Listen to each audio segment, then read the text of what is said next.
Haleluya. Sehat semuanya? Ngomong kanan kirinya, aku akan menjaga kamu.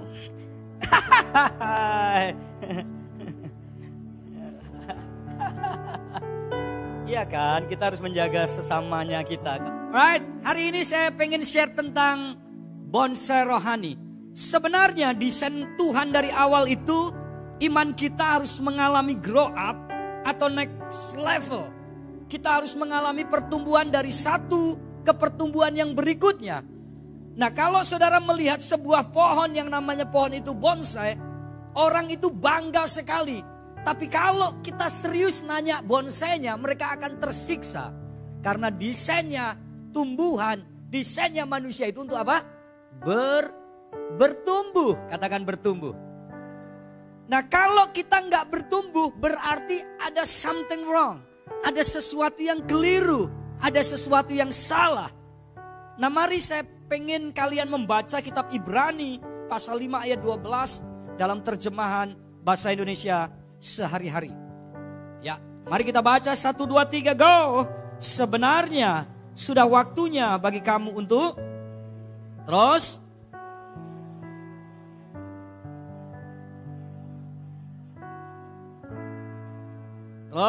kalian belum dapat menerima, kalian masih harus minum apa? Susu.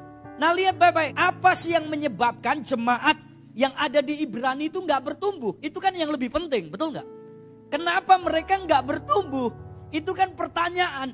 Nah, Alkitab mencatat dalam Ibrani 5 ayat 11 sampai 14. Yang pertama ayat yang ke-11 mencatat ini, mereka lamban, katakan lamban. Gimana perasaanmu bro sis kalau ketemu orang yang lamban? Ya, lemes, kayak kipas angin. Mereka lamban, katakan lamban. Lamban itu dalam bahasa Indonesia dipakai kata notros yang artinya malas, katakan malas. Mereka malas dalam apa? Mendengarkan firman Tuhan. Tahu nggak? Orang malas itu punya ribuan alasan untuk tidak datang ibadah. Orang malas punya ribuan alasan untuk dia tidak bersekutu. Orang malas selalu punya alasan untuk dia tidak suka melayani. Halo? Namanya malas. Apapun bisa buat alasan. Orang malas berkata gini, lagi corona nggak bisa ibadah. Ayat berikutnya berkata begini, secara waktu mereka masih perlu diajar, kata waktu kronos. Perjalanan waktu seharusnya menjadi orang yang sudah mengajar. Bayangin kalau jadi Kristen selalu menjadi anak-anak. Piye perasaanmu? Loh, anak-anak youth ini kemana-mana bawa dot, perasaannya gimana? Ya, kemana-mana bawa kempengan gitu. Buat tertawaan orang bro, betul ya? Secara waktu mereka harusnya mengajar, bukan diajar. Terus berikutnya ayat yang ke-13 mereka. Mereka masih memerlukan susu. Ya. Susu itu bukan hanya sekedar minuman. Tapi ini dalam kitab Ibrani digambarkan adalah orang yang manja. Orang yang tergantung. Ya, bayi itu tergantung gak? Ayo, haus. Apa yang dilakukan? Nangis. Pipis apa? Digigit nyamuk, digigit buaya, mati. Loh iya, masuk nangis, mati lah. Iya toh. Tergantung. Khotbah sekarang bukan zamannya lagi khotbah-khotbah yang Nina Bobo. Betul gak? Kita ndak anti kemakmuran, tapi kita harus berimbang dalam pengajaran. Amin. Sepakat? Saya mau bawa saudara kalian mengerti apa sih yang menyebabkan jemaat ini gak bertumbuh. Tiga hal ya, saya ingin share kepada kalian.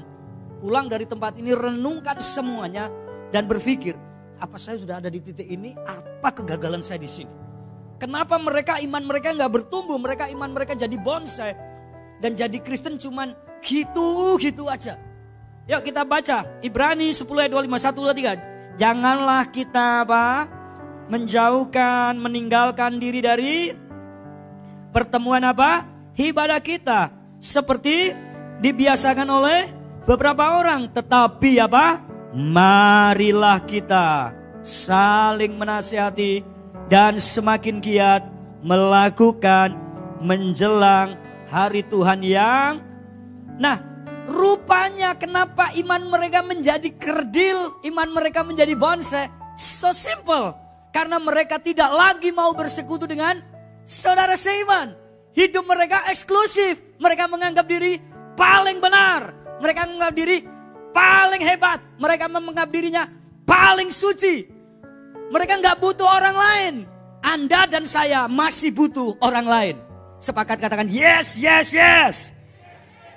Ya, kita butuh satu dengan yang lain. Tapi jemaat Ibrani, mereka menjauhkan satu dengan yang lain. Mereka nggak butuh, aku nggak butuh kamu. Itulah yang menyebabkan hidup mereka tidak lagi bertumbuh dan kerdil. Karena desain Tuhan itu berkomunitas. Kalau ada temanmu yang merasa, aku loh gak ke gereja, tapi masih bisa connect dengan surga. Itu sakti benar. Sakti benar. Jenis seperti ini, Mak. Teman-teman, jenis seperti ini ya, manusia seperti ini. Saya selalu bilang jenis anak seperti ini gak layak lagi tinggal di bumi. Saya selalu bilang kalau anak-anak rohani saya bilang gini, aku gak butuh komunitas. Udahlah, pulang saja kamu ke rumah Bapa, selesai. Karena gak ada gunanya. Gak butuh yang lain kan gak ada gunanya, bro. Betul gak? Mereka gak butuh lagi teman. Mereka menganggap diri temannya itu saingan. Menganggap orang lain di sekitarnya itu musuh. Orang seperti ini paling berbahaya. Dalam hidup kekristenan yang paling membahayakan apa? Ketika kita sudah gak butuh orang lain. Kita akan menjadi piatu-piatu rohani. Dan generasi ini sedang digiring iblis menuju ke sana. Dan kita ngerti bahwa ada banyak gereja yang merasa dirinya paling sakti. Eksklusif. Gak butuh yang lain. Gua aja kuat kok. Makanya ketika ada hamba Tuhan. Ada gereja yang mencoba membuat menara Babel. Satu aja, musuhnya cuma Tuhan. Dia gak butuh orang lain. Kita butuh orang lain. It's true. Itu kebenaran. Ya. Kamu butuh yang lain. Kamu butuh di samping. Pemain gitar butuh pemain bass. Pemain bass butuh pemain drum. Kita butuh. Dan kalau kita sinergi, itu kekuatannya luar biasa. Kita beri tepuk tangan buat. Ya, kalau sinergi kekuatannya begitu hebat. Mereka nggak mau bersekutu dengan saudara seiman. Saudara, lihat baik-baik teman-teman. Kalau ada temanmu yang tidak lagi mau bersekutu, datangi dia dan berkata, kamu butuh orang loh. Sampai tidak dibilang, aku gak butuh. Karena saya pernah ketemu beberapa orang gini. PS, aku gak lagi butuh orang lain kok. Aku doa, Tuhan langsung jawab. Sakti bener. Gak butuh yang lain. Bahkan dalam hidupmu, kalau kamu gak ketemu, kamu gak tahu siapa orang tua jasmanimu. Minimal kamu punya orang tua rohani. Halo? Di sini nggak boleh jadi yatim piatu. Ya. Kalau kamu nggak ketemu orang tua rohani, gini loh. Dalam hidup ini kita harus ketemu 4 bapa. 1, bapa jasmani. Alright, kita mungkin nggak ada beberapa anak yang pernah saya layani dia nggak kenal lagi bapaknya di mana. Tapi yang kedua kamu harus ketemu bapak rohani. Nggak sempurna, iya, nggak sempurna. Kamu harus ketemu bapak organisasi. Oh ya, kamu bergereja lokal itu bapak organisasimu loh. Yang terakhir baru kamu ngomong, kamu bisa ketemu bapak surgawi. Ada orang ngomong gini, aku gak perlu bapak rohani. Langsung jos bapak surgawi. Ada loh yang ngomong sama kayak gitu sama saya. Saya bilang gini, udah gak layak. Kamu terlalu kudus di muka bumi ini. Langsung aja rapture. Yang kedua saya melihat begini. Mereka apa? Ibrani 13 ayat 9. Yuk kita baca 1, 2, 3. Janganlah kamu apa? Disesatkan oleh berbagai-bagai ajaran asing. Terus? Sebab apa saudara? Yang baik ialah bahwa hati kami diperkuat dengan kasih karunia. Dan bukan dengan berbagai makanan yang tidak Karena mereka yang menuruti aturan-aturan makanan macam, kalau yang pertama mereka tidak lagi bersekutu dengan saudara seiman. Tapi yang kedua lihat jemaat Ibrani gak lagi bertumbuh karena mereka hanyut oleh guru-guru asing dan palsu. Mereka mudah sekali, kenapa? Karena dasarnya gak benar. Makanya jadi anak muda itu rajin baca Alkitab supaya mengerti. Anda sedang membaca sesuatu yang benar. Ingat lagu sekolah minggu lama?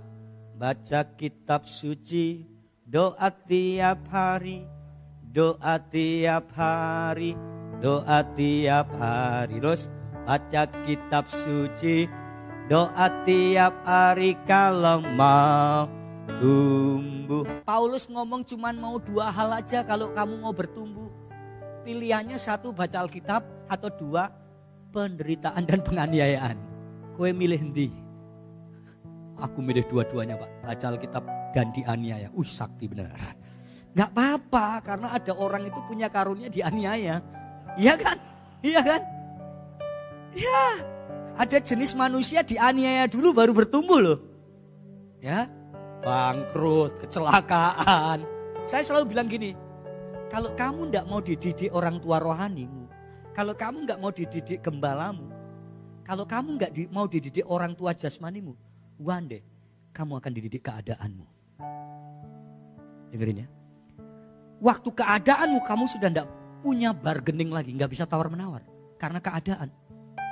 Kalau keadaan yang sudah mendidik kita, repot. Kita gak ampun-ampun, betul? Iya. Dikandani, pacaran ojo tempat gelap-gelap. Pacaran jangan di bawah pohon beringin. Jawabnya apa? Kita kan terang dunia. Di kegelapan kita menerangi. Wah, pacaran nyanyi. Ratakan tanah bergelombang, timbunlah tanah yang wedoke kurang ajar lagi. Nyanyi gini. Jangan lelah. Dikandani pemimpinnya, ojo pacaran macem-macem. Ya kan? Nyanyinya cowoknya. Ratakan tanah, cowok-cowok nyanyi. Gelombang, timbunlah tanah. Terus lanjut. 1, 2, 3. Menjadi di atas dasar nafsu. Ya kan? Wedoe lanjutin. Aku berserah. Datang ke gembalanya, Pak. Telat 3 bulan. Telat SPP. Bukan Pak. Keadaan kalau sudah mendidik kita main, teman-teman dengerin. Kamu udah gak bisa minta ampun lagi. Terlambat. Banyak anak muda nangis-nangis. Dalam hidup ini jangan selalu menunggu punya kesempatan kedua. Belum tentu ada. Siapa? Tokoh Alkitab Pak Kornel bisa buktikan. Iya, Petrus pernah punya kesempatan kedua. Tapi lihat, Esau gak pernah punya kesempatan kedua. Betul gak? Waktu dia jual hak kesulungan, kitab Ibrani ngomong, udah gak bisa. Dalam hidup ini jangan pernah nunggu kesempatan kedua. Saya selalu bilang gini, kalau ada kesempatan, maksimalkan. Kata Alkitab, eksagoraso. Eksagoraso itu apa? Karena hari-hari ini jahat, tebuslah waktu itu. Jadi kamu harus tahu bahwa kalau hari ini Tuhan percayakan kamu melayani, maksimalkan potensimu. Kalau kamu hari ini dipercaya gembalamu, maksimalkan semua hal yang kamu miliki. Halo? Orang usah bargainingan no gereja iki. Aku oleh apa sih melayani? Oleh kemuliaan. Tepuk tangan buat Yesus. Ya. Iya, penting ini. Mereka hanyut. Penyesatan ada di mana-mana. Hati-hati. Hati-hati. Ada? Sepakat teman-teman? Rajin baca Alkitab. Tapi kalau kamu mau tidak ada penyesatan, so simple. Baca sesuatu, yaitu Alkitab. Iya dong. Anak-anak muda dengerin. Jangan mudah disesatkan. Sepakat katakan asik. Yang terakhir, yang ketiga. Yang pertama mereka tidak lagi bersekutu dengan saudara seiman. Yang kedua mereka hanyut oleh ajaran-ajaran palsu. Ya, yang ketiga Yuk kita baca 1, 2, 3. Mereka apa? Kecewa karena ikuti Tuhan tidak mendatangkan kemewahan duniawi. Ayatnya yuk baca 1, 2, 3. Marilah kita melakukan apa?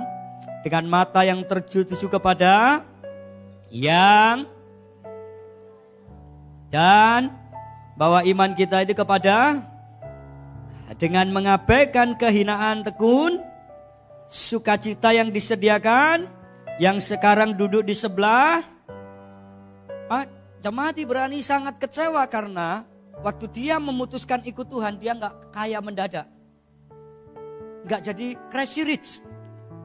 Mereka kecewa, ikut Tuhan kok gak soge-soge ya. Ini jemaat Ibrani. Aku kok masih pakai sepeda motor terus. Itu jemaat Ibrani, kecewa. Dengerin teman-teman, Alkitab ngomong gini, marilah kita melakukannya dengan mata tertuju kepada siapa? Dengerin ya, kalau kamu melakukan sesuatu, tujuan hidupmu itu satu, Kristus, bukan yang lain. Karena kalau kamu mendapatkan Kristus, bisa mendapatkan yang lain. Tapi kalau kamu mendapatkan yang lain, belum tentu mendapatkan Kristus. Makanya pondasinya benar Pak. Teman-teman, benar pondasinya. Kalau pondasimu gak benar, kowe sugih, gampang sekali menyangkal Yesus. Tapi kalau kamu menemukan Yesus, kamu kaya, kamu makin cinta Yesus. Ya. Tapi kalau kamu matamu tidak tertuju kepada Kristus, makanya aku bilang gini, melayani itu matanya tertuju kepada siapa? Yesus. Kalau kamu tertuju kepada pemimpinmu, gembalamu, seniormu, youth pastormu, kamu kecewa loh. Karena dia juga gak sempurna. Betul gak? Ada berapa banyak orang yang kecewa karena ikut Tuhan, karena pandangannya bukan pada Kristus lagi. Anak muda saya ajari hari ini, kalau kamu melakukan sesuatu, lihat kepada Kristus, fokus kepada Kristus, bukan yang lain. Panggilan kita nggak jadi seperti dia, bukan. Panggilan kita jadi seperti dia. Makanya dalam pelayanan jangan kemuliaan bagi dua, tapi kemuliaan bagi dia. Ya, jangan jadi WL salah ya, kemuliaan bagi dua. 50-50 Tuhan. Karena aku butuh kemuliaan juga Tuhan. Nah perlu, ya kan? Kalau kamu tinggal di dalam Kristus, automatically kamu punya kemuliaan di dalam Kristus itu. Ya. Mereka kecewa, katakan kecewa. Siapa yang pernah kecewa, lambaikan tangan. Wow, ini jujur. Kenapa ada orang-orang kecewa? Karena fokusnya keliru.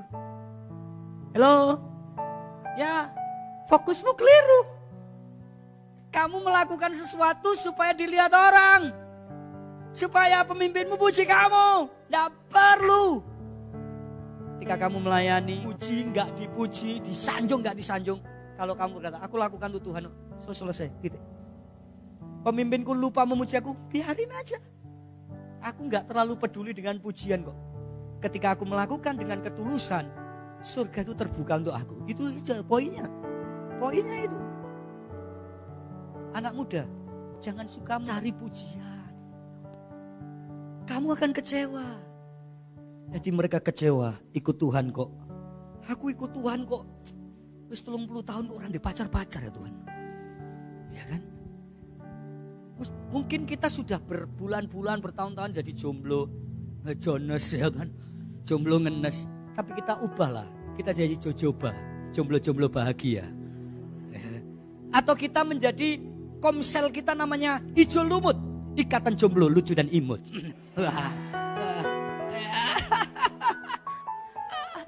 Ya, jangan Jones. Mungkin udah nyari, tapi gak ketemu. Cok kecewa. Halo? Kita sering nyanyi lagu nih. Tuhan kirimkanlah aku kekasih yang mencintai aku, jiro lupat.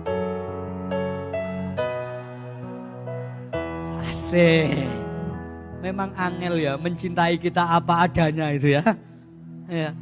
Kita ini sering mengubah lirik. Yang mencintai aku, Jiro lupat. Aku yang nyanyi. Ada apanya? Nah repot. Teman-teman, kamu jangan kecewa sama Tuhan sekalipun doa-doamu masih belum dijawab. Sepaham? Katakan yes. Imanmu akan menjadi kerdil kalau hanya imanmu itu ditentukan karena jawaban doa. Sepakat ya?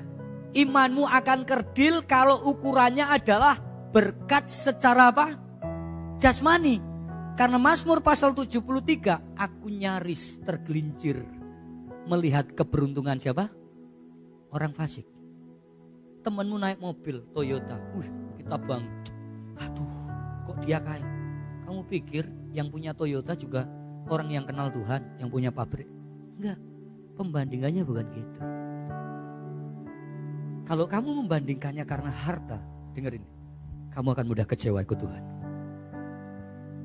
Kamu akan mudah kecewa. Saya selalu ingat pesannya Yohanes.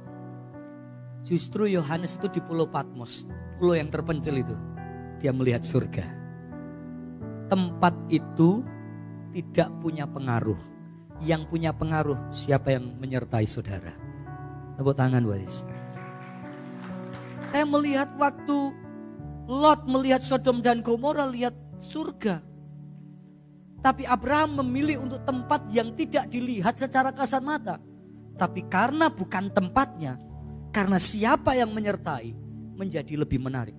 Jadi kalau kalian bekerja nanti, tidak usah lihat tempatnya, tapi siapa yang menyertai Anda. Mungkin tempat pekerjaanmu itu tidak sekeren temanmu.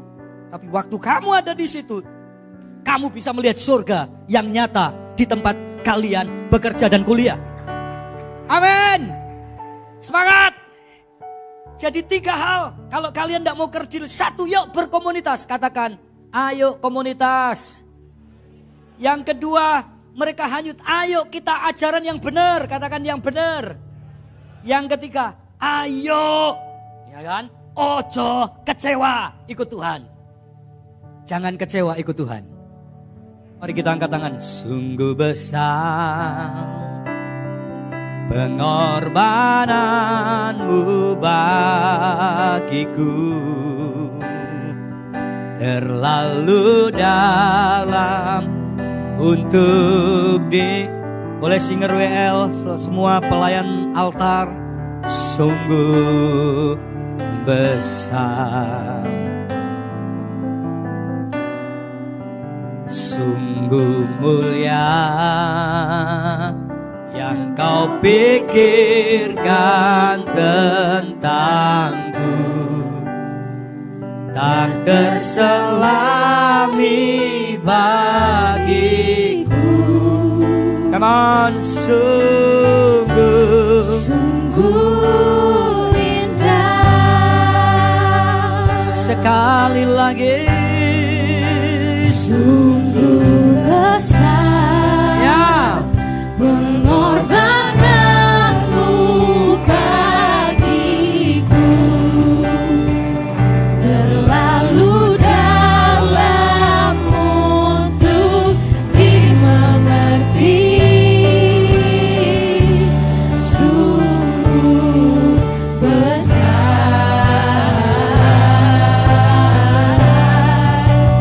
sungguh indah.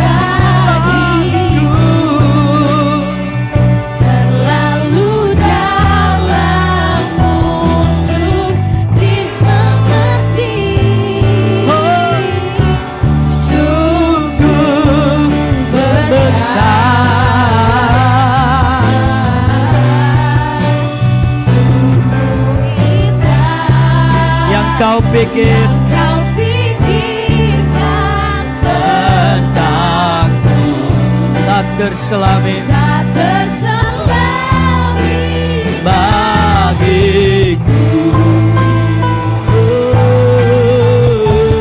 Sungguh indah. Dengerin anak muda, jangan jadi bonser rohani. Jangan mengukur kerohanianmu dengan pelayanan, tapi pertumbuhan imanmu. Karena banyak orang melayani, tapi imannya gak bertumbuh. Dia mudah tersinggung, dia mudah kecewa. Itu membuktikan apa? Membuktikan imannya gak bertumbuh. Dia mudah membandingkan satu dengan yang lain. Itu membuktikan apa? Dia orang yang gak bertumbuh. Orang yang bertumbuh, fokusnya bukan orang lain. Fokusnya bukan sesama pelayan. Fokusnya adalah Kristus. Orang yang bertumbuh selalu memandang ke atas dan berkata, aku melayani Tuhan kok. Mau dipuji gak? Mau dipuji atau tidak?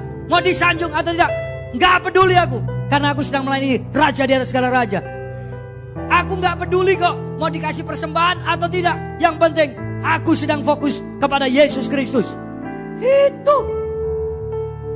Kalau kamu lakukan itu, saya jamin imanmu akan mengalami grow up, naik level. Jangan kecewa. Tuhan terima kasih, hamba-Mu selesai bicara.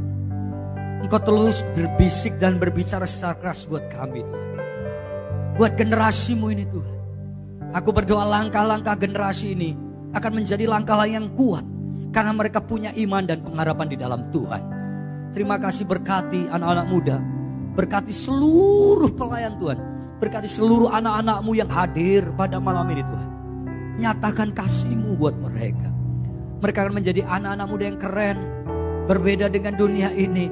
Memancarkan Kristus di tengah-tengah komunitas mereka. Sekarang anak-anak muda buka kedua tanganmu. Thank you guys. Engkau pulang bawa berkat yang terbaik ini. Yang datangnya daripada Allah Bapa, Putra dan Roh Kudus. Memberkati masa mudamu. Memberkati sekolah, kuliahmu, pekerjaanmu. Hubunganmu dengan kekasihmu. Memberkati pelayanan. Memberkati apapun yang kau kerjakan. Engkau akan dibuat bertumbuh. Engkau akan dibuat naik imanmu. Semakin hari semakin kenal Kristus. Dan wajah Kristus makin bercahaya atas kehidupanmu. In the name of Jesus Christus. Haleluya. Katakan amin. God bless you.